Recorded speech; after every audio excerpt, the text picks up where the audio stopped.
नमस्कार, मैं हूं श्रद्धा। आप देख रहे न्यूज 18 मध्य प्रदेश छत्तीसगढ़। हेडलाइंस के बाद एक नजर उन खबरों पर जो आज सुर्खियों में रही और जिस पर हमारी खास नजर रहेगी।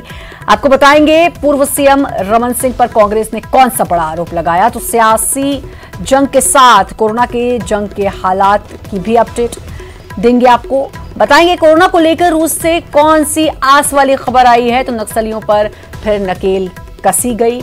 मशहूर शायर राहत इंदौरी ने आज हम सबको अलविदा कह दिया, तो कोरोना काल में किस एहतियात से मनाई जाएगी जन्माष्टमी, ये भी बताइए।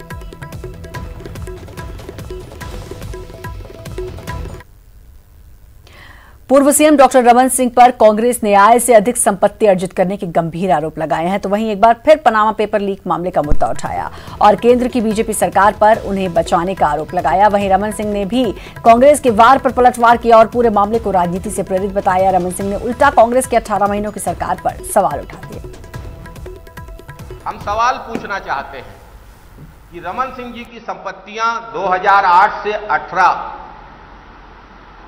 2003 से 18 के बीच में 3 चुनाव में 10 गुना कैसे बढ़ गई?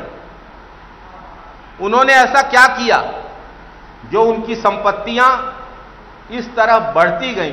नाम का घोटाला हो, चाहे वो आखिरी में चाइना का बना हुआ मोबाइल तक खरीद करके जिसकी कार्यावधि शाम तक थी, वो तक खरीदने में भ्रष्टाचार हुआ। एक लंबी श्रृंखला है। ऐसे मुख्यमंत्री के डॉक्टर रमन सिंह के और उसके बेटे अभिषेक सिंह के और उनकी पत्नी वीना सिंह के, तीनों के आय के साधन, आय के स्रोत और उनकी संपत्ति की कड़ी से कड़ी जांच हो। लेकिन जब आपके प्रधानमंत्री कार्यालय में दस्तावेज से शिकायत पड़ी है डॉक्टर रमन सिंह जी की, तो प्रधानमंत्री होने के नाते आपका दायित्व होता है कि आप डॉक्टर रमन सिंह के खिलाफ ईडी, सीबीआई, इनकम टैक्स को भेज के जांच करा लें। और सबसे बड़ा दुर्भाग्य तो यह है कि पनामा पेपर्स जो हैं वो इस बात के गवाह हैं कि आपका विदेश में खाता है। विदेश बैंक में क्यों खाता रखेंगे? क्यों खाता रखेगा विदेश बैंक में? इसी पनामा पेपर्स पर एक पाकिस्तान के पीएम को सजा होती है और हिंदुस्तान में पनामा पेपर्स के आधार पर जांच तक नहीं होती है। ये दोहरा मानदंड भ्रष्टाचार के मामले में नहीं होना चाहिए। जो भी संपत्ति का विवरण 3, 8, 13 और 18 का है, इसमें कहीं भी संपत्ति में कोई वृद्धि नहीं हुई, वैल्यू एडिशन हो जाता है। यदि ये जमीन जहां मैं रह रहा हूं, इसका कीमत उस समय सरकारी कीमत में जो रहा होगा, उसका कीमत यदि आज लगाएंगे तो उसका कीमत बढ़ जाएगा। तो संपत्ति का कीमत बढ़ सकता है, मगर कोई एडिशन बहुत ज्यादा उस पर नहीं है। अगस्ता के मामले में, पनामा के मामले में, अगस्ता के मामले में यहाँ के बड़े बड़े नेता सुप्रीम कोर्ट तक गए और उसमें इसको भी जोड़ दिया था, अभिषेक की संपत्ति का विषय को लेकर। डबल बेंच ने सुनवाई की। सुप्रीम कोर्ट ने इस मामले को लेकर, अगस्ता के मामले को लेकर, उनका पिटीशन को निरस्त कर दिया गया। शराब की 30% की वृद्धि और ये कोयले का 25 रुपया प्रति टन अवैध वसूली का धंधा, ये कलेक्टर और एसपी यदि माध्यम बन जाए और पैसे वसूली का सिस्टम बन जाए, ये करप्शन की अति, यानी इससे बड़ा करप्शन और कहीं नहीं। देखिए, मुझे लगता है कांग्रेस पार्टी के पास में अब कोई मुद्दे नहीं है, तो घिसे पिटे मुद्दे अब कांग्रेस पार्टी उठा रही है। और जो पार्टी सरकार में है, उस सरकार को, उस पार्टी को मांग करने का अधिकार नहीं है, उस पार्टी को तो कार्रवाई करने का अधिकार है। अगर उनके पास में कोई तथ्य है, कोई जानकारी है, तो वो कार्रवाई करें ना। उनको कौन रोक रहा है? वो खाली जबरदस्ती अपनी नाकामियों को छुपाने के लिए इस प्रकार के आरोप प्रत्यारोप लगा रहे हैं। चूंकि विपक्ष में है और जब लोग कुछ नहीं बोलते हैं, कुछ नहीं करते हैं, तो दिल्ली से इन लोगों को डांट मिलता है। इसलिए इस तरह की आरोप प्रत्यारोप जो है लाते हैं और सब जान रहे हैं कि इस प्रदेश में जो व्यवस्था है वो बहुत उत्तम है और किसान सब संतुष्ट है। और अवधेश हमारे संवाददाता हमारे साथ जुड़ चुके हैं। अवधेश, एक बार फिर से पूर्व मुख्यमंत्री पर आरोप लगा है और आय से अधिक संपत्ति का ये आरोप लगा है और ये भी कह रही है कांग्रेस की जो उनकी संपत्ति थी वो बहुत तेजी से बढ़ी। विदेशों में उन्होंने खाते खुलवा के वहां पैसा जमा किया। बीजेपी का कहना है कि सबूत दो। उनका कहना है कि पेपर्स तो पहले भी आप दिखा चुके हैं, लेकिन क्या कुछ हुआ?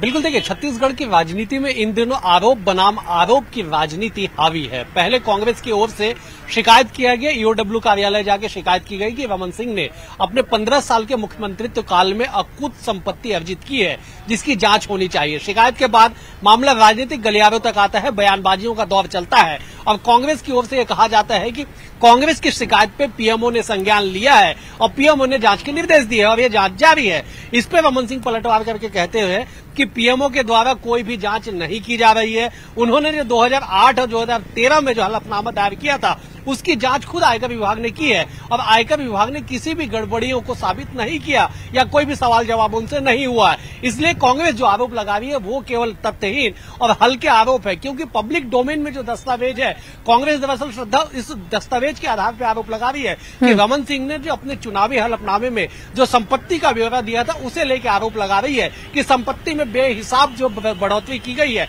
वो हुई है, जिस पर जांच होनी चाहिए। अब रमन सिंह इन तमाम आरोपों का जवाब देते हैं और जवाब देने के साथ ही सरकार पे एक नया आरोप लगा देते हैं कि सरकार छत्तीसगढ़ में माफिया राज चला रही है। खनन के मामले में 25 रुपए प्रति टन के हिसाब से अवैध वसूली की जा रही है। एसपी से लेकर कलेक्टर तक को इसमें इन्वॉल्व किया गया है। और लेकिन ऐसा नहीं है कि राजनीतिक बयानबाजियां अब इस तरह से आरोप प्रत्यारोप यही थमा हो। इसके बाद सरकार की ओर से खाद्य मंत्री अमरजीत भगत सामने आते हैं, तो वो कहते हैं कि विपक्ष के पास कोई काम नहीं है, अगर वो यहाँ पे शांत बैठेंगे तो दिल्ली से उन्हें डांट पड़ती है। इसलिए अपनी उपस्थिति दिल्ली तक दर्ज कराने के लिए इस तरह के आरोप लगाए जा रहे हैं। तो सवाल ये है कि जब कांग्रेस आरोप लगाती है तो तथ्यों के साथ लगाती है, कांग्रेस का कहना है। विपक्ष जब कांग्रेस के जो आरोप रहते हैं उसमें कहती है कि हमारे पास दस्तावेज है, विपक्ष आरोप लगाती है तो कहती है हमारे पास दस्तावेज है।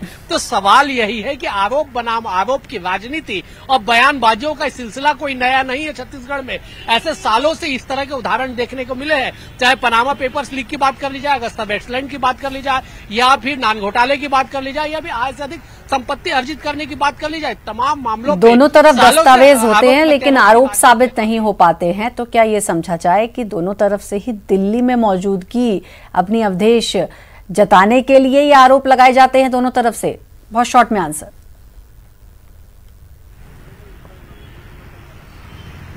बिल्कुल, देखिए, राजनीति का केंद्र बिंदु दिल्ली हो, चाहे दिल्ली होती है, चाहे बीजेपी हो या कांग्रेस हो। ऐसे में अगर छत्तीसगढ़ की गूंज दिल्ली तक सुनाई देगी तो निश्चित तौर पे उस राजनीतिक दल का फायदा होगा, क्योंकि दोनों के ही आला कमान दिल्ली में मौजूद है। तो ऐसे में अपनी उपस्थिति, कांग्रेस कहती है, बीजेपी अपनी उपस्थिति दर्ज कराने के लिए इस तरह से आरोप लगाती है। बीजेपी कहती है कि कांग्रेस 18 महीने में कांग्रेस की सरकार इतने गड़बड़ियां कर चुकी है कि जब हम उनसे जवाब मांगते हैं तो बौखला जाती है। तो कुल मिलाके कुल जमा यही निकल के आता है कि चाहे मामला कोई भी हो, राजनीतिक बयानबाजियां अपने चरम पे हो, असर चाहे दिल्ली पे हो या ना हो, लेकिन छत्तीसगढ़ की राजनीतिक गलियारों में इन तमाम बयानबाजियों को लेकर हलचल काफी तेज इस वक्त मची हुई है। बिल्कुल, हलचल तेज मची हुई। अब देखना है कि जो ये आरोप लगा है अब ये कैसे सिद्ध होता है और क्या अब और इस पर प्रतिक्रियाएं आती हैं, क्योंकि छोटा मोटा आरोप नहीं है, पूर्व मुख्यमंत्री पर यह आरोप लगाया जा रहा है। बहुत बहुत शुक्रिया आपका अवधेश, तमाम जानकारी देने के लिए। और रायपुर जहां धान के भुगतान पर राजनीतिक रार, टीएस सिंहदेव पर बृजमोहन अग्रवाल का बड़ा तंज। कहा सरकार 20 अगस्त तक पैसे देने की बात कह रही है, क्या अब इस्तीफा देंगे टीएस सिंहदेव? टीएस सिंहदेव अपनी सरकार से मांग क्यों नहीं करते? सिंहदेव भी सचिन पायलट के रास्ते पर जाने की कोशिश कर रहे हैं, ये बयान दिया है बृजमोहन अग्रवाल ने और कहा है कि धान के भुगतान पर राजनीतिक रार है और 20 अगस्त तक पैसे देने की बात कह रही है सरकार। क्या अब इस्तीफा देंगे टीएस सिंहदेव? अपनी सरकार से मांग क्यों नहीं करते? क्या सिंहदेव भी सचिन पायलट के रास्ते पर जाने की कोशिश कर रहे हैं? किसानों का जो बोनस का पैसा है वो 4 किस्तों में देने की बात की, 15 अगस्त तक देने की बात की। तो टीएस सिंहदेव ने कहा था अगर 15 अगस्त तक नहीं देंगे तो मैं इस्तीफा दे दूंगा। अभी 20 अगस्त को दे रहे हैं, 5 दिन लेट दे रहे हैं, तो क्या टीएस सिंहदेव साहब इस्तीफा देंगे? वो अपनी सरकार से मांग क्यों नहीं करते हैं? आज टीएस सिंहदेव साहब ने राजेश पायलट के मामले में प्रतिक्रिया दी है, मुझे लगता है वो भी उसी प्रकार के रास्ते पर जाने की कोशिश। रायपुर नगर निगम में सामान्य सभा आयोजित करने की मांग को लेकर बीजेपी पार्षद सभापति प्रमोद दुबे के पास पहुंचे। बीजेपी पार्षदों का आरोप है कि महापौर एजाज ढेबर अपने 8 महीने के कार्यकाल में एक भी सामान्य सभा आयोजित नहीं की है। ऐसे में सभापति अपने संवैधानिक अधिकारों का उपयोग कर सामान्य सभा आयोजित करने की मांग बीजेपी पार्षदों ने की है। इसके अलावा नगर निगम में भ्रष्टाचार की भी शिकायत सभापति प्रमोद दुबे को बीजेपी पार्षदों ने की। इधर सामान्य सभा के आयोजन को लेकर महापौर एजाज ढेबर की दलील है कि विधानसभा जितनी जगह नगर निगम के सामान्य सभा हॉल में नहीं है और हॉल नहीं है और इसलिए सोशल डिस्टेंसिंग के साथ सभा करना संभव नहीं हो पा रहा है। हुआ है, विकास कार्यों का कोई अता पता नहीं है। पार्षदों से पूछ के जो टेंडर बुलाया गया है, प्रशासनिक और वित्तीय स्वीकृति यदि अपने शासन से महापौर नहीं ला पा रहे हैं तो मुझे ऐसा लगता है कि वो केवल अधिकारियों के साथ बैठकर उसी मुद्दों पर इंटरेस्ट ले रहे हैं जिसमें एक मोटी कमाई सब मिल बैठकर खाएं पिए और नगर निगम को चूना लगाएं। विधानसभा में बहुत सारी फैसिलिटीज हैं, विधानसभा में बहुत सारे लोगों के लिए वहां बैठने के लिए वहां पर ऐसी सुविधाएं हैं, मगर यहां पर ऐसा सुविधाएं नहीं है जहां पर 150 से 200 लोग इकट्ठा बैठ के एक साथ वहां पर बोल सकें या अपनी बात को रख सकें। तो ये वहां की विधानसभा में और यहाँ की सामान्य सभा में जमीन आसमान का अंतर है, मगर हमारा प्रयास यह रहेगा कि हम बहुत जल्दी सामान्य सभा हम कराएंगे। कोरोना काल में विधानसभा का मानसून सत्र चलाना चुनौती भरा काम है। विधानसभा अध्यक्ष रणदास महंत ने न्यूज 18 से बात करते हुए कहा कि सत्र को लेकर तमाम एहतियात बरते जाएंगे। तो ये हम सब लोगों का प्रयास होना चाहिए कि हम संक्रमण को कैसे रोकें और कैसे फैलने न दें। तो विधानसभा से ही ऐसा स्वर निकले, विधानसभा से ही ऐसा लोग दिखने लगे कि इस तरह से हमें अपने को आत्मनियंत्रित करना है, तो एक बेहतर होगा, ऐसा मैं मानता हूँ। पूरा सैनिटाइज होगा, बैठने की जहाँ जहाँ भी व्यवस्था है, चाहे वो अधिकारी गणों की हो, चाहे अध्यक्ष दीर्घा हो, चाहे आप लोगों की जो समिति का दीर्घा हो, उस दीर्घा को मैं दूसरी जगह शिफ्ट करने का सोच रहा हूँ। बिलासपुर में नगर निगम चुनाव होने के बाद आगामी 13 अगस्त को पहली बार नगर पालिका निगम बिलासपुर द्वारा सामान्य सभा की बैठक की जाएगी। सत्ता पक्ष कांग्रेस ने विपक्ष के सवालों का जवाब देने के लिए आज वर्कशॉप का आयोजन कांग्रेस भवन में किया। इसी बीच कांग्रेसी पार्षद और ग्रामीण जिला अध्यक्ष विजय केसरवानी के बीच नोकझोंक भी देखने को मिली। रायपुर जहां कोरोना नियमों का जमकर उल्लंघन हुआ, लोगों से वसूला गया लाखों का जुर्माना। 29,376 लोगों ने नहीं पहने मास्क। 52,42,572 रुपए का जुर्माना। खुले में थूकने वालों से पर 98,000 का जुर्माना। कवर्धा में एसआई और आरक्षक को इंद्रधनुष सम्मान लेना महंगा पड़ गया। होम क्वारंटीन होने के बावजूद उन्होंने 8 अगस्त को डीजीपी से इंद्रधनुष सम्मान ग्रहण किया, जबकि 6 अगस्त को दोनों को कोरोना टेस्ट के बाद होम क्वारंटीन कर दिया गया था। खास बात, सम्मान लेने वाले दोनों की रिपोर्ट पॉजिटिव आई। इस लापरवाही से कितने लोगों पर संक्रमण का खतरा मंडराने लगा। कोरोना महामारी के बीच सुकून वाली खबर, रूस के राष्ट्रपति व्लादिमीर पुतिन का बयान आया है। पुतिन ने कहा कि रूस की पहली कोविड वैक्सीन को रूस की स्वास्थ्य मंत्रालय की मंजूरी मिल गई है। सबसे पहले पुतिन की बेटी को ही कोविड वैक्सीन लगाया गया।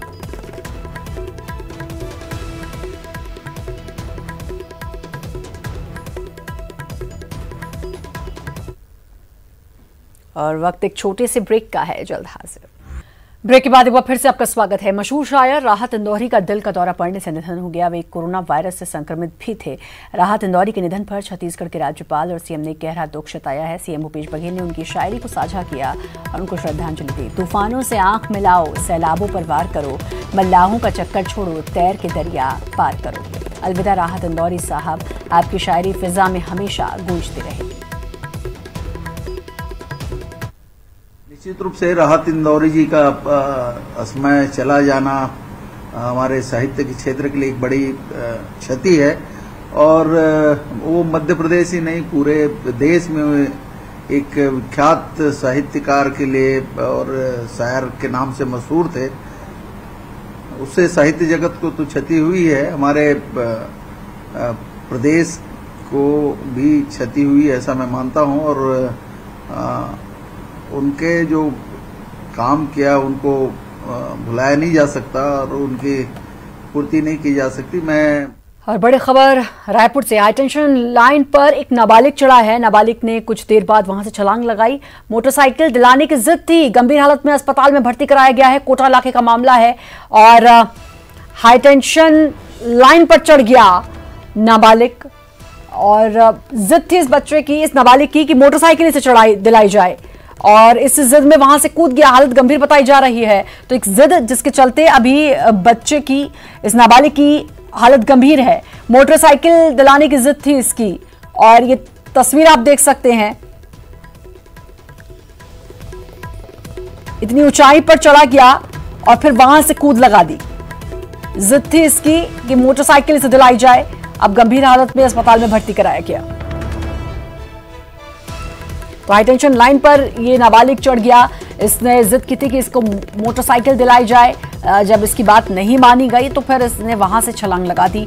ये वाकई में रोंगटे खड़े कर देने वाली तस्वीर है। आप तस्वीर देख सकते हैं कि इतनी ऊंचाई पर ये नाबालिग चढ़ा हुआ है और उसके बाद यहां से छलांग भी ये लगा देता है। तस्वीर आप देख सकते हैं। मोटरसाइकिल नहीं दिलाई गई, इसलिए यह कदम उठाया।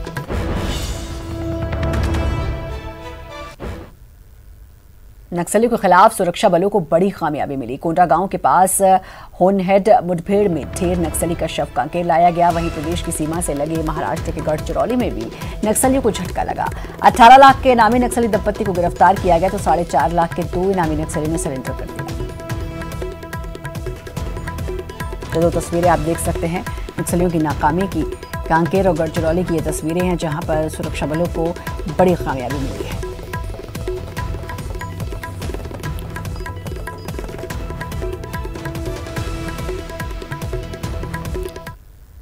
कोरोना वायरस के संक्रमण के चलते इस बार कृष्ण मंदिरों में जन्माष्टमी का उत्सव सादगी से मनाया जाएगा। मंदिर में आने वाले सभी भक्तजन 6 फीट की उचित दूरी पर खड़े होकर भगवान श्री कृष्ण के दर्शन कर सकेंगे।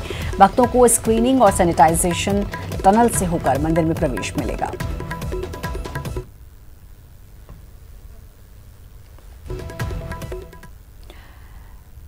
और इसी के साथ फिलहाल इस बुलेटिन में इतना ही। बाकी खबरों के लिए लगातार बने रहिए न्यूज़ 18 मध्य प्रदेश छत्तीसगढ़।